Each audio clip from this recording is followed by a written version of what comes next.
Isasagawa na nito nga ni Pia ang inuutos sa kanya nito nga ni Mariano at ni Deborah dahil binayaran na nga siya dito ng malaking halaga. Kaya agad nga ditong gumawa ng paraan upang mailipat nga ito nga si Victor dito nga daw sa ibang warehouse. At sa paglipat nga dito nga kay Victor ay dito na nga isasagawa nito nga ni Mariano ang kanyang pagkuha dito nga sa kanyang anak nito nga si Victor dahil itatakas na nga nito nga ni Mariano ito nga si Victor dahil sinabihan na nga sila dito nito nga ni Pia na ito na nga daw ang pagkakataon upang maitakas nga nila dito ito nga si Victor. Kaya wala na nga ditong sasayangin na pagkakataon ito nga si Mariano at tinipon na nga niya dito ang kanyang grupo at ang kanyang mga tauhan upang sugudin na nga nila dito at kuhanin ang kanyang anak nito nga si Victor at magtatagumpay naman dito ito nga si Mariano at ang kanyang mga tauhan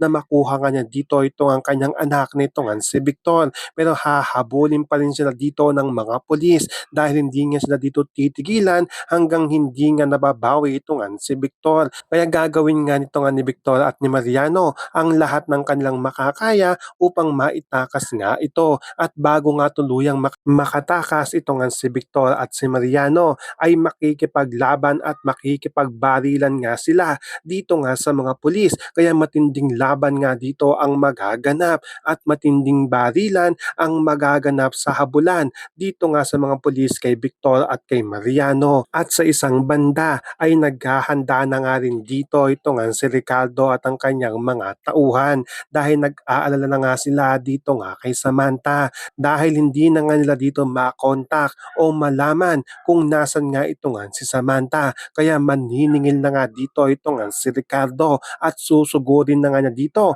ang baluarte nito nga ni Mariano dahil sigurado nga ito nga si Ricardo na ito nga daw si Mariano at ang kanyang pamilya ang may kagagawan sa pagkawala nito nga ni Samantha at susugurin na nga nito nga ni Ricardo ang bahay nito nga ni Mariano. So pakakaabangan nga natin dito kung maitatakas na nga ba ng tuluyan nito nga ni Mariano ang kanyang anak nito nga si Victor at kung matatagpuan na nga ba nito nga ni Ricardo ang kanyang nawawalang anak nito nga si Samantha. Yan ang ating mga pakakatutukan at pakakaabangan dito nga lang sa Sigabo. Marami pong salamat sa panonood.